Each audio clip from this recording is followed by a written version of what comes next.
Hey guys, welcome back to the Thread of Thoughts podcast. I am your host, Tia.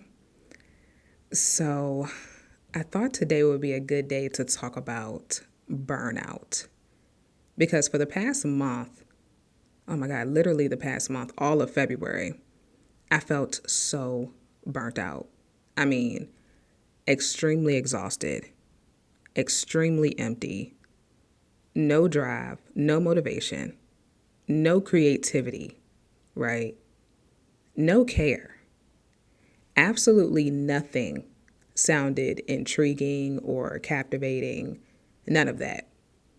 And typically I get burnt out in one area of my life, but this phase was extremely intense. I was so burnt out in just every area of life, professionally, socially, mentally, physically, all areas, right?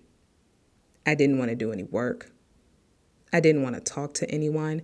And when I did, I put on my best acting skills. And I was rushing to get off the phone with people. And it's times like this where I am nothing but grateful for those in my life who understand these phases and they give me the grace, that I need, because those close to me come from a place of understanding. And that is just something I am always so appreciative of. It's one thing when you're already exhausted from life and then you have people down your back about not answering a call or a text. That's just more exhausting. How about, are you okay? Do you need anything? You know what I mean? But not everyone is like that. So I canceled all my appointments that I had for the month. I barely wanted to speak to my therapist. My space was becoming a mess. My laundry basket was overflowing. It was just insane. Okay. Nothing was getting done. And when they were getting done, I just wasn't showing up as my best self. In any interaction or in any task, there was no effort. There was no care, like at all. I just simply had nothing to contribute to anything. Like it was so bad.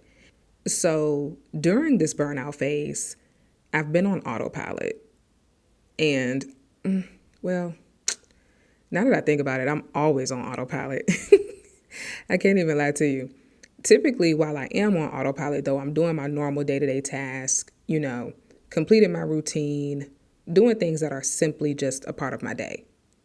But this time, I had to force myself to do so much.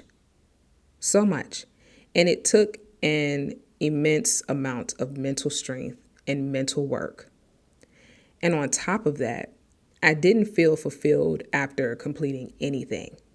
Anything. And the crazy thing is, when you go through a phase of burnout, you just have to feel it. You just have to go through the process and feel it 100% while repeatedly emphasizing to yourself that it will pass and that things will become stimulating for you again. I was so burnt out. I feel like I'm saying burnt out over and over and over again, but I was so burnt out all of February. Like, I don't know what was in the air during February. I really don't know. I was so burnt out that I cried every day for a week straight. And I'm not saying any of this for you guys to feel bad for me. Like, please don't feel bad for me. I'm just letting you guys know how this burnout phase went for me. And, of course, I took many things into consideration prior to coming to the conclusion that this was a phase of burnout. I think it's really important when you're feeling low to actually sit back and analyze what is contributing to you feeling that way. Reflect on what you've experienced in the past few weeks. Monitor your behaviors, monitor your reactions. Pay attention to those things. I considered if this was a depressive episode. I considered if maybe I was just deficient in something, since I felt really low on energy. I wondered if it was PMS. I didn't know if we were in some sort of, retrograde. Like, I really thought it through. I really, really did.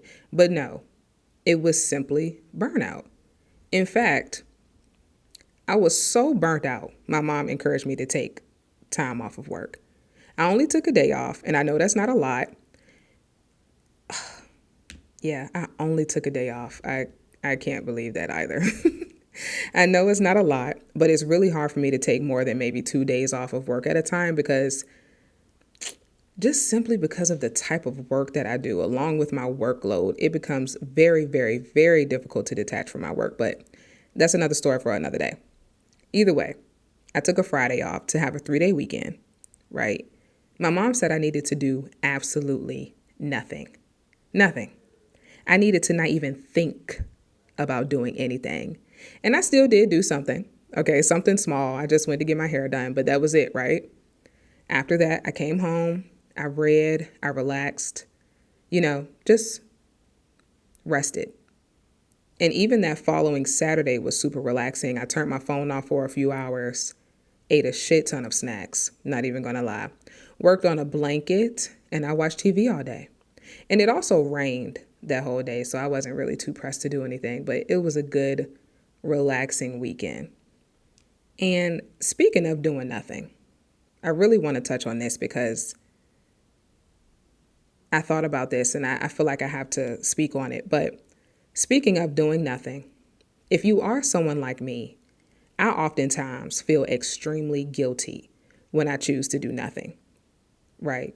The other day, let me tell you guys, the other day I attempted to take a nap, but I got this pit in my stomach and I was so unable to relax. My body and my brain was tired, but there was still something inside of me telling me to check my emails, do my laundry, respond to my friends, even though I know I didn't have the energy to. Like I knew deep down I didn't have the energy to do it, but it was still something in me telling me to get my ass up and be productive. Feeling like every second of your day needs to be productive. Thinking that I'll feel more fulfilled if I am productive, and that's not always the case. And honestly, there is nothing worse than wanting to be productive, but you can't because you just physically and mentally can't get there. But to touch back on resting, in order to rest successfully without carrying any guilt with it, I think it's so vital to shift the narrative a bit, right? Instead of viewing it as I'm doing nothing, view it as I'm resting. I'm prioritizing myself. I'm giving myself some time to recharge. And I think that once you view it from a more self-advocating standpoint, it takes the pressure off a ton. I mean, a ton.